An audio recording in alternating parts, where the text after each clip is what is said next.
epaper.maalaimurasu.co என்ற இணைய முகவரியில் உங்கள் வீட்டில் இருந்தபடியே மாலை முரசு மின்னுதலை இலவசமாக மொபைல் போனில் படிக்கலாம். வணக்கம். மாலை முரசு செய்திகளை விரிவாக பார்ப்பதற்கு முன்பு தலைப்புச் செய்திகளை பார்க்கலாம்.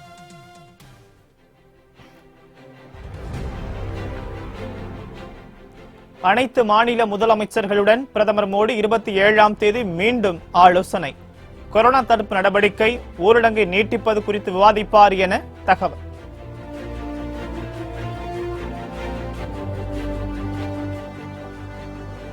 மருத்துவர்கள், சுகாதார ஊழியர்கள் மீது தாக்குதல் நடத்தினால் 7 ஆண்டு வரை சிறை தண்டனை, 5 லட்சம் ரூபாய் வரை அபராதம் விதிக்கவும் மத்திய அமைச்சரவை ஒப்புதல்.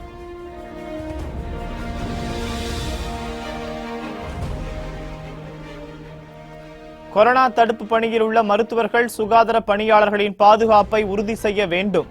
தாக்குதல் நடத்துவோர் மீது கடும் நடவடிக்கை எடுக்க மாநில அரசுகளுக்கு மத்திய உள்துறை அமைச்சகம் உத்தரவு.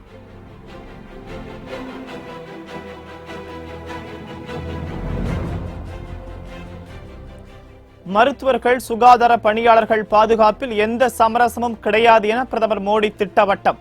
மத்திய அரசு கொண்டு வரும் அவசர சட்டம் அதை உறுதி செய்யும் எனவும் விளக்கம்.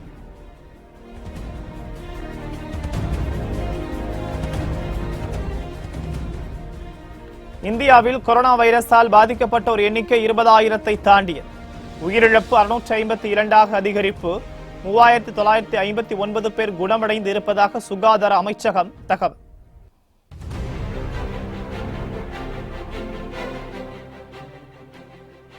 தமிழகத்தில் புதிதாக 33 பேருக்கு கொரோனா தொற்று.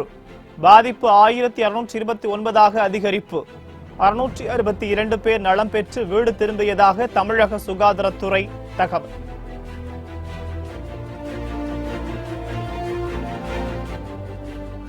கொரோனா தடுப்பு பணிகளை மேற்கொள்ள 15,000 கோடி ரூபாய் ஒதுக்கீடு. உடனடியாக 7,774 கோடியை விடுவிக்க மத்திய அமைச்சரவை ஒப்புதல்.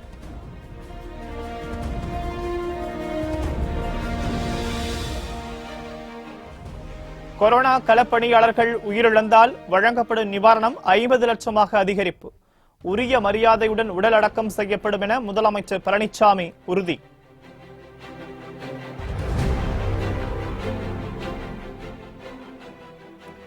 கொரோனா நோயாளிகளை இந்தியாவுக்கு பாகிஸ்தான் ஏற்றுமதி செய்கிறது. காஷ்மீர் மாநில டிஜிபி தில்பாக் சிங் திடுக்கிடும் தகவல்.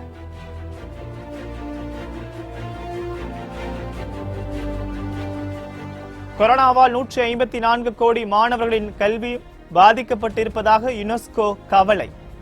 மாணவிகள் இடைநிற்றல் அதிகரிக்க வாய்ப்பு இருப்பதாகவும் எச்சரிக்கை.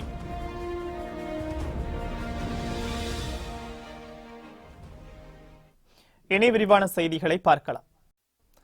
கொரோனா தடுப்பு பணியில் ஈடுபட்டுள்ள மருத்துவர்கள் மற்றும் களப்பணியாளர்களை தாக்கினால் 6 மாதங்கள் முதல் 7 ஆண்டுகள் வரை சிறை தண்டனை விதிக்க வகை செய்யும் அவசர சட்டத்திற்கு மத்திய அமைச்சரவை ஒப்புதல் அளித்துள்ளது. கொரோனா தடுப்பு பணிகள் தொடர்பாக டெல்லியில் பிரதமர் மோடி தலைமையில் மத்திய அமைச்சரவை கூட்டம் நடைபெற்றது. இந்த கூட்டத்திற்கு பின்னர் செய்தியாளர்களிடம் பேசிய மத்திய அமைச்சர் பிரகாஷ் ஜவடேகர், கொரோனா தடுப்பு பணியில் ஈடுபட்டு வரும் மருத்துவ, சுகாதார ஊழியர்கள் மீதான தாக்குதல்களை பொறுத்துக் கொள்ள முடியாது என்று கூறினார். கொரோனா தடுப்பு பணியில் ஈடுபடும் மருத்துவர்கள் மற்றும் களப்பணியாளர்களை தாக்கினால் 6 மாதம் முதல் 7 ஆண்டுகள் வரை சிறை தண்டனை விதிக்கப்படும் என கூறிய அவர், கோவிட்-19 வைரஸ் தடுப்பு பணியில் ஈடுபட்டுள்ளவர்களை துன்புறுத்தினால் 1 லட்சம் முதல் 5 லட்சம் ரூபாய் வரை அபராதம் விதிக்கப்படும் எனவும் எச்சரித்தார். மருத்துவ பணியாளர்கள் பாதுகாப்பு தொடர்பான அவசர சட்டம் பிறப்பிக்கப்படும் என கூறிய பிரகாஷ் ஜவடேகர், மத்திய அமைச்சரவை அவசர சட்டத்திற்கு ஒப்புதல் அளித்துள்ளதாகவும் குடியரசுத் தலைவர் அனுமதி கிடைத்தவுடன் அமல்படுத்தப்படும் எனவும் தெரிவித்துள்ளார். கொரோனா தடுப்பு பணியில் பாதுகாப்பு தொடர்பாக அவசர சட்டம் இயற்றப்படும் என்ற மத்திய அரசின் முடிவுக்கு மருத்துவர்கள் வரவேற்பு தெரிவித்துள்ளனர். கொரோனா தடுப்பு பணிகளில் போது மருத்துவமனைகளில் பணியாற்றும் மருத்துவர்கள் மட்டுமின்றி சுகாதார பணியாளர்கள் அனைவரும் சரியாக நடத்தப்படவில்லை என குற்றம் சாட்டிய டெல்லி ஆர்எம்எல் மருத்துவமனை டாக்டர் சுமேத் சந்தர் ஷிவ் மத்திய அரசின் நடவடிக்கையை வரவேற்பதாக தெரிவித்தார். இந்த அவசர சட்டத்தால் மருத்துவர்கள் மற்றும் அனைத்து சுகாதார ஊழியர்களின் மன உறுதி அதிகரிக்கும் எனவும் அவர் கூறினார். மேலும் இந்த அவசர சட்டம் தொற்று நோய்களின் போது மட்டுமல்ல, எதிர்காலத்திலும் செயல்படுத்தப்பட வேண்டும் எனவும் டாக்டர் சத்வந்த் சிங் தெரிவித்துள்ளார். एंड हम गवर्नमेंट को शुक्रिया अदा करना चाहेंगे कि ये बहुत अर्जेंट मैटर पे इन्होंने डिसीजन दिया है। सर ये घटना इस टाइम पे तो रुकी जाएगी, लेकिन हमारी एक ग्रीवेंसेस ये भी रही थी कि ये सेंट्रल डॉक्टर प्रोटेक्शन एक्ट था, ये हमेशा के लिए लागू हो जाए। ये ऐसा नहीं कि ये इपिडेमिक है तो यहीं पे खत्म हो जाए। इसके बावजूद भी जो हमारे डॉक्टर्स कम्युनिटी है वो चाहती है कि लॉन्ग टर्म तक लिए हमेशा के लिए लागू किया जाए, क्योंकि सर बहुत वर्नरेबल होता है डॉक्टर या जो साथ वर्कर काम करते हैं, उनके लिए सबके लिए ये बहुत अच्छी चीज है। இந்தியாவில் கொரோனா தொற்றால் பாதிக்கப்பட்ட எண்ணிக்கை 20,000 கடந்தது. கொரோனா வைரஸ் பாதிப்பு தொடர்பாக தினமும் செய்தியாளர்களை சந்தித்த மத்திய சுகாதாரத்துறை இணைச் செயலாளர் பேசி வரும் நிலையில் இனி 4 நாட்களுக்கு ஒரு முறைதான் ஊடகவியலாளர்கள் சந்திப்பு நடைபெறும் என அறிவிக்கப்பட்டுள்ளது. இந்த நிலையில் இந்தியாவில் இன்றைய கொரோனா பாதிப்பு தொடர்பாக மத்திய சுகாதாரத்துறை வெளியிட்டுள்ள அறிக்கையில் இதுவரை மொத்தம் 20,471 பேருக்கு கொரோனா தொற்று உறுதி செய்யப்பட்டுள்ளதாக தெரிவிக்கப்பட்டுள்ளது. இதுவரை 3,959 பேர் கொரோனா பாதிப்பிலிருந்து மீண்டு குணமடைந்து வீடு திரும்பியுள்ளதாக கூறியுள்ள மத்திய சுகாதாரத்துறை கடந்த 24 மணி நேரத்தில் புதிதாக 1,486 பேருக்கு கொரோனா தொற்று ஏற்பட்டுள்ளதாகவும் 49 பேர் உயிரிழந்துள்ளதாகவும் தெரிவித்துள்ளது. இதுவரை கொரோனாவால் மொத்தம் 652 பேர் உயிரிழந்துள்ளதாக கூறியுள்ள மத்திய சுகாதாரத்துறை கொரோனா வைரஸ் பாதிப்பு மீட்பு சதவீதம் தற்போது 19.36% உள்ளதாகவும் தெரிவித்துள்ளது.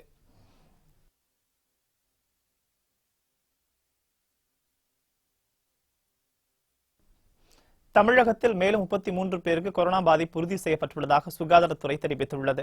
இது தொடர்பாக தமிழக சுகாதாரத்துறை வெளியிட்டுள்ள செய்தியில் 23,760 பேர் வீட்டு கண்காணிப்பில் வைக்கப்பட்டுள்ளதாக தெரிவிக்கப்பட்டுள்ளது.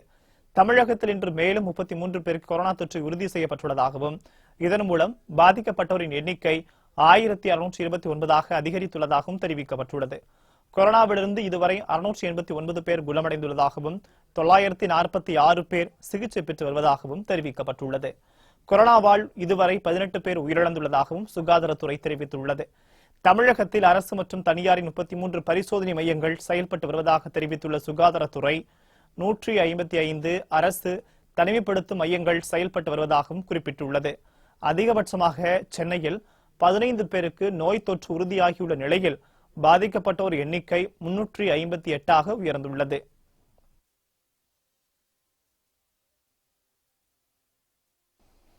கொரோனா தடுப்பணையின் போது தொற்று ஏற்பட்டு உயிரிழக்கும் ஊழியர்களின் குடும்பங்களுக்கு 50 லட்சம் ரூபாய் நிதியுதவி வழங்கப்படும் என முதலமைச்சர் எடப்பாடி பழனிசாமி அறிவித்துள்ளார்.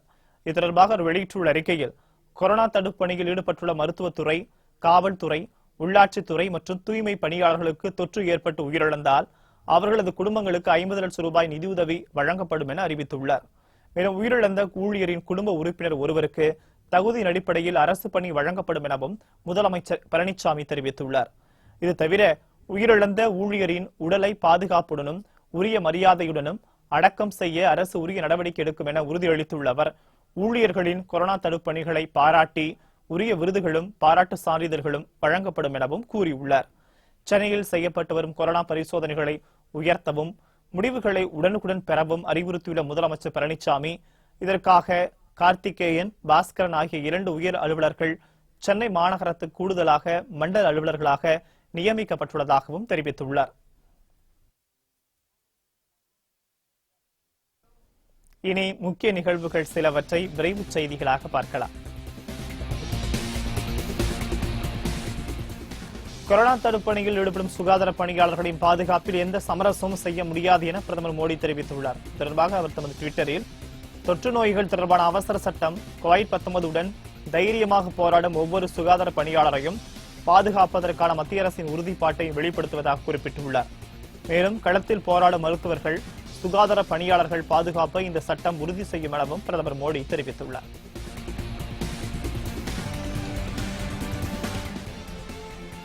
ஜம்மு காஷ்மீர் எல்லை கட்டுப்பாட்டு பகுதியில் பாகிஸ்தான் மேற்கொண்டு வரும் நடவடிக்கைகள் குறித்து டிஜிபி தில்பாக் சிங் கவலை தெரிவித்துள்ளார்.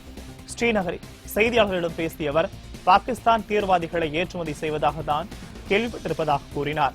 ஆனால் தற்போது காஷ்மீரில் பொதுமக்கள் பாதிக்கும் வகையில் பாகிஸ்தான் கொரோனா வைரஸ் தொற்று உடையவர்களை ஏற்றுமதி செய்து வருவது மிகவும் கவலைக்குரிய விஷயம் எனவும் டிஜிபி தில்பாக் சிங் தெரிவித்துள்ளார்.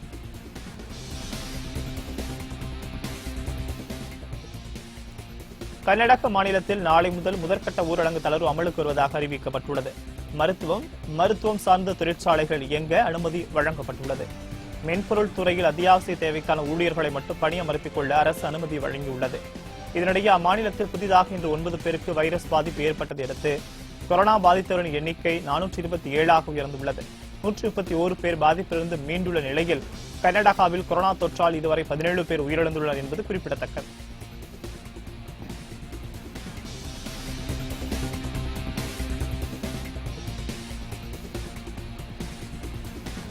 கொரோனா எதிரொலியால் பள்ளிகள், கல்லூரிகள் மூடப்பட்டதால் உலகின் 154 கோடி மாணவ மாணவிகளின் கல்வி பாதிக்கப்பட்டுள்ளது என யுனெஸ்கோ அமைப்பு கவலை தெரிவித்துள்ளது. கொரோனாவால் மாணவிகள் தான் மோசமாக பாதிக்கப்பட்டுள்ளதாக தெரிவித்துள்ள ஐக்கிய நாடுகளின் அறிவியல், கல்வி, கலாச்சார அமைப்பான யுனெஸ்கோ மாணவிகளின் பள்ளி இடைநிற்றல் இனிமேல் அதிகரிக்கும் எனவும் கூறியுள்ளது. அது மட்டுமல்லாமல் ஆண்கள், பெண்கள் இடையிலான கல்வி வேறுபாட்டின் அளவும் அதிகரிக்கும் எனவும் யுனெஸ்கோ அமைப்பு தெரிவித்துள்ளது. இந்த சூழ்நிலையில் கடந்த காலங்களில் பெண்கள் சந்தித்த சவால்களை எவ்வாறு முறியடிக்கப்பட்டதோ அதை முன்வைத்து கல்வி தடைபடாமல் கவனிக்க வேண்டும் என யுனெஸ்கோவின் கல்விக்கான துணை இயக்குநர் ஸ்டெவானியா ஜியானி தெரிவித்துள்ளார்.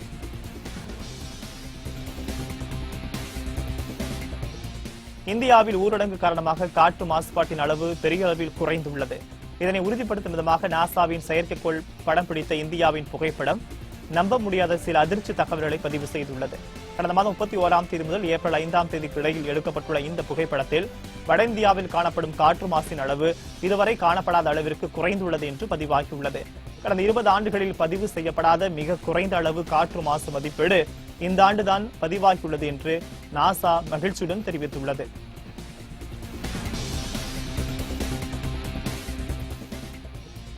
ஊரடங்கு காலத்திலும் மின்விசிறி விற்பனை செய்யும் கடைகள், செல்போன்களுக்கான ரீசார்ஜ் செய்வதற்காக கடைகளை திறக்க மத்திய உள்துறை அமைச்சகம் அனுமதி அளித்துள்ளது. இது தொடர்பாக வெளியிடப்பட்டுள்ள அறிக்கையில் நகர்ப்புறங்களில் உள்ள ரொட்டி தயாரிக்கும் தொழிற்சாலைகள், மாவு அரைக்கும் நிலையங்கள், பால் பதப்படுத்தும் நிலையங்கள் ஆகியவை இயங்க அனுமதி அளிக்கப்பட்டுள்ளதாக தெரிவிக்கப்பட்டுள்ளது. பாடப்புத்தகம் விற்பனை செய்யும் கடைகள் செயல்படலாம் என கூறியுள்ள மத்திய அரசு இந்திய துறைமுகங்களில் ஒரு சில கட்டுப்பாடுகளுடன் வர்த்தக ரீதியிலான கப்பல் போக்குவரத்துக்கு அனுமதி அளிப்பதாக குறிப்பிட்டுள்ளது. கள்ளக்குறிச்சி அருகே ஊரடங்கை மீறிய அதிமுக நிர்வாகி ஒருவர் குடிபோதையில் பெண் காவலரிடம் தகராறில் ஈடுபட்ட வீடியோ வைரலாக பரவி வருகிறது. கள்ளக்குறிச்சி அதிமுக மாவட்ட விவசாய அணி செயலாளராக உள்ள கதிர் தண்டபாணி என்பவர் தமது காரில் சேலம் நெடுஞ்சாலையில் சென்றுள்ளார். அப்போது சுங்கச்சாவடி அருகே பாதுகாப்பு பணியில் ஈடுபட்டிருந்த பெண் காவலர் ஒருவர் தண்டபாணியின் காரை நிறுத்தி அனுமதி சீட்டு பெற்றிருக்கிறீர்களா என கேட்டுள்ளார். ஆனால் குடிபோதையில் இருந்த அவர் பெண் காவலரிடம் வாக்குவாதத்தில் ஈடுபட்டதுடன் காவலர்கள் சொல்ல காரை எடுத்துக்கொண்டு வேகமாக சென்று விட்டதாக கூறப்படுகிறது. இது குறித்த வீடியோ காட்சிகள் சமூக வலைதளங்களில் வைரலாக பரவி வருகிறது. எடுக்க முடியாது. உங்க வீடு கள்ளக்குறிச்சியா இருந்தா சார் ஒரு நிமிஷம் இருங்க. பக்கத்து தெருவுல குடிச்சிட்டு வண்டி ஓட்டிட்டு வருவீங்களா? உங்களுக்கு இப்ப எப்படி சரக்கு கிடைச்சது? 144 எப்படி சரக்கு கிடைச்சது? இந்த கேள்வி என்னைக்கா கூடாது. இந்த கேள்வி என்னைக்கா கூடாது. நான் பதில் சொல்றேன். யார்கிட்ட பதில் சொல்லுவீங்க? யார் மட்டும் பதில் சொல்றேன். யார்கிட்ட பதில் சொல்லுவீங்க? வாட சொல்ல முடியாது. ஏன்கிட்ட சொல்ல முடியாது சார். ஒரு நிமிஷம் கொஞ்சம் தூரம் போங்க சார். கொஞ்சம் தூரம் போங்க. என்ன பண்றீங்க தெரியல. நான் பாத்துறேன். போலீஸ் ஒரு நிமிஷம். நீங்க என்கிட்ட பதில் சொல்லணும். அதுக்கு தான் நான் இங்க டியூட்டி பாக்குறேன். சரி ரைட் ஓகே. வேற யார்கிட்ட பதில் சொல்லுவீங்க? நான் யார்கிட்ட பதில் சொல்றேன். யார்கிட்ட நீங்க பதில் சொல்லுங்க. ஒரு நிமிஷம். யார்கிட்ட பதில் சொல்லுவீங்க?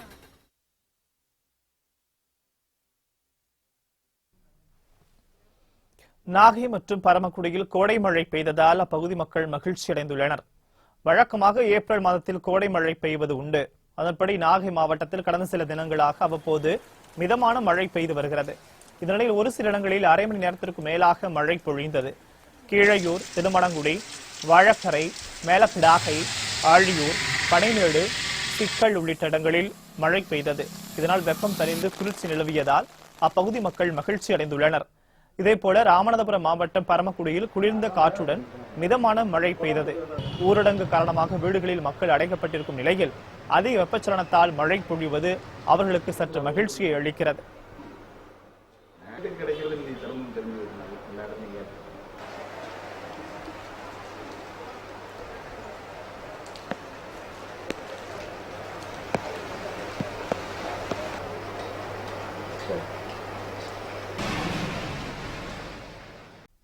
தேசிய அளவிலும் உலக அளவிலும் நடைபெற்ற சில முக்கிய நிகழ்வுகளை விரைவு செய்திகளாக தற்போது பார்க்கலாம்.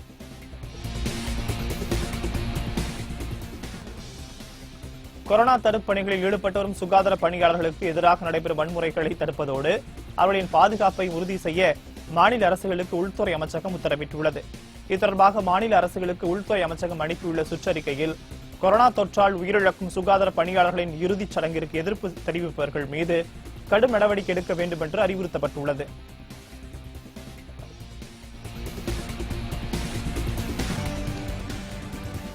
கேரளாவில் பயிரிடப்பட்டுள்ள வாழைகளை விற்பனை செய்ய முடியாத நிலை இருப்பதால் அதனை மாநில அரசை கொள்முதல் செய்து விற்பனை செய்து வருகிறது. வயநாடு மாவட்டத்தில் சுமார் 9,000 ஹெக்டேர் பரப்பளவில் வாழை பயிரிடப்பட்டுள்ளது.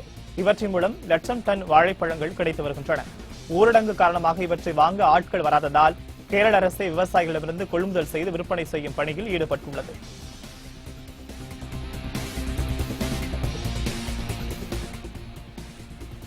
தொழிற்சாலைகள், வணிக நிறுவனங்கள் தங்களது மின் இணைப்பின் மின் அளவீட்டை அனுப்பலாம் என்று தமிழ்நாடு மின்சார வாரியம் அறிவித்துள்ளது.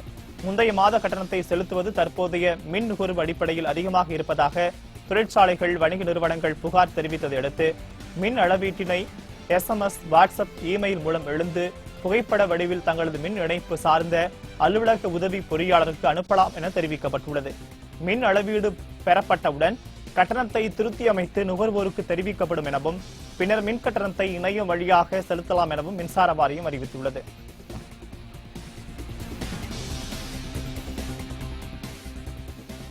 கொரோனா தடுப்பு பணிகளுக்காக 15,000 கோடி ரூபாயை ஒதுக்க மத்திய அமைச்சரவை ஒப்புதல் அளித்துள்ளது. நாடு முழுவதும் கொரோனா தொற்று தீவிரமாக பரவிவரும் நிலையில் டெல்லியில் பிரதமர் தலைமையில் மத்திய அமைச்சரவை கூட்டம் நடைபெற்றது. இதில் கொரோனா தடுப்பு பணிகள் குறித்தும் அவற்றை விரைவுபடுத்துவது குறித்தும் ஆலோசிக்கப்பட்டது.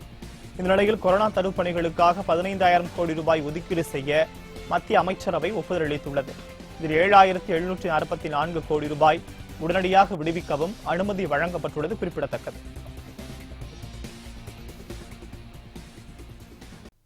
பல்வேறு மாவட்டங்களில் நிகழ்ந்த முக்கிய நிகழ்வுகளை விரைவாக பார்க்கலாம். கரூரில் செய்தியாளர்களுக்கு கொரோனா பரிசோதனை முகாமினை போக்குவரத்து துறை அமைச்சர் MR விஜயபாஸ்கர் தொடங்கி வைத்தார். இந்த முகாமில் கரூரில் பணியாற்றும் தொலைக்காட்சி, செய்தித்தாள்களில் பணியாற்றும் செய்தியாளர்கள், புகைப்பட கலைஞர்கள், ஒளிப்பதிவாளர்கள் என 50க்கும் மேற்பட்டவர்கள் கலந்து கொண்டார்கள். அவர்களுக்கு சளி மற்றும் இரத்த மாதிரிகள் சேகரிக்கப்பட்டது. இவை சேலம் அரசு மருத்துவக் கல்லூரி மருத்துவமனையில் உள்ள ஆய்வகத்திற்கு அனுப்பி அதன் முடிவுகள் நாளை செய்தியாளர்களுக்கு தெரிவிக்கப்படும் என மருத்துவ குழுவினர் தெரிவித்தனர்.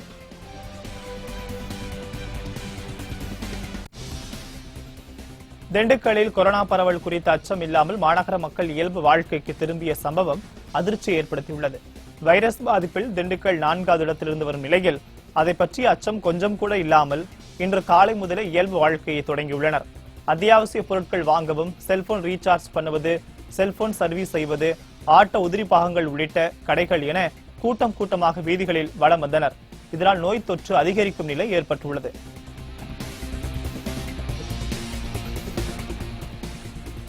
திருவண்ணாமலை மாவட்டம் வேட்டவளம் வட்டார ஆரம்ப சுகாதார நிலையத்தில் நோயாளிகளுக்கு செய்யப்படும் பரிசோதனை குறித்து மாவட்ட ஆட்சியர் KS கந்தசாமி ஆய்வு செய்தார். மருத்துவமனைக்கு வரும் நோயாளிகளுக்கு நோய் முன்னெச்சரிக்கை நடவடிக்கை குறித்து விழிப்புணர்வு மற்றும் சுற்றுப்புறத்தை தூய்மையாக வைத்துக் கொள்வது குறித்து விளக்க வேண்டும் என ஊழியர்களுக்கு அவர் அறிவுறுத்தினார்.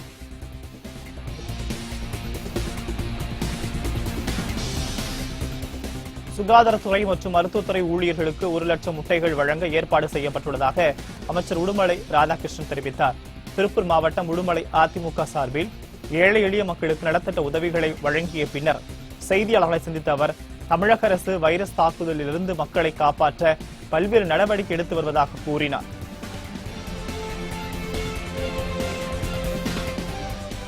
காஞ்சிபுரத்தைச் சேர்ந்த பள்ளி மாணவர்கள் 2 தமது உண்டியல் சேமிப்பு பணமான 4,550 ரூபாயை தமிழக முதலமைச்சர் நிவாரண நிதிக்கு வழங்கிய சம்பவம் நிகழ்ச்சியை ஏற்படுத்தியுள்ளது. காஞ்சிபுரம் மாவட்ட ஆட்சியர் அலுவலகம் அருகே அமைந்துள்ள காவலர் குடியிருப்பில் வசிப்பவர் தலைமை காவலர் உதயகுமார். இவருடைய மகன்களான 3ஆம் வகுப்பு படிக்கும் வசீகரன் மற்றும் 4ஆம் வகுப்பு படிக்கும் கவின் ஆகிய இருவரும் கொரோனா நிவாரண நிதியாக தாங்கள் சேமித்து வைத்திருந்த 4,500 ரூபாயை காஞ்சிபுரம் மாவட்ட ஆட்சியர் பொன்னையாவிடம் நேரில் சந்தித்து அளித்தனர். தென்காசி மாவட்டம் சங்கரன்கோவில் அருகே மணத்துப்பட்டி கிராமத்தைச் சேர்ந்த ஊர் நாட்டாமை புஷ்பராஜ் கிராமிய பாடல்களை பாடுவதில் வல்லமை பெற்றவர். இந்த நிலையில் கொரோனா வைரஸ் விழிப்புணர்வு தொடர்பாக நையாண்டி மேலதாளம் முழங்க அவர் பாடிய பாடல் சமூக வலைத்தளங்களில் வைரலாகி வருகிறது. இந்தியாவில் 170 மாவட்டங்கள் பாதிப்பு அதிகப்பா. ஸ்பெயின், பிரான்ஸ், இங்கிலாந்து, பெல்ஜியம் தானுங்க, ஜெர்மனி, சீனா, பாகிஸ்தான், ஆஸ்திரேலியா, கனடா நாடுங்க, தாய்லாந்து, பிரேசில், ரஷ்யா, ஜப்பான் நாடுங்க, சவுதி அரேபியாவ கொரோனா நோய் விட்டதில்லைங்க. வர்த்தக வணிக நகரம் ஐயா, அந்த வாஷிங்டன் நடுங்குதையா. தமிழகத்தில் 22 காட்சி பாட்டு மாவட்டையா, காட்சி பாட்டு மாவட்டையா. வரதப்பா வருதப்பா கொரோனா வருதப்பா. இந்தியாவில் 170 மாவட்டங்கள் பாதிப்பு அதிகப்பா. உலக நிகழ்வுகளை உண்மைத்தன்மையுடன் உடனுக்குடன் அறிந்து கொள்ள எப்போதும் இணைந்திருங்கள் நமது மாலை முரசு செய்தி தொலைக்காட்சியுடன். வணக்கம்.